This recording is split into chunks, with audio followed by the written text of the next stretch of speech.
Welcome to Solvetic, your channel to always learn technology easily. Below in the description, you will find useful links we used in this video.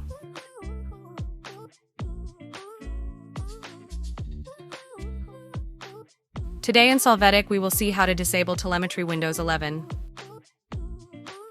To start, we enter task in the search box. We open the task scheduler.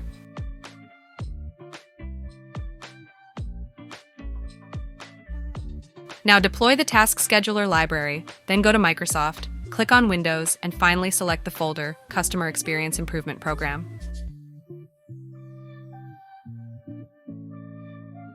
In the central panel, select the line, Consolidator. By doing so, click on the option, Disable, and with this, you will have disabled telemetry in Windows 11. Hey, remember to subscribe Solvetic channel.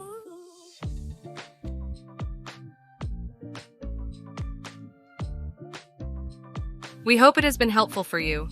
Here are links to watch more videos of your interest and subscribe to the Solvetic channel. Thank you.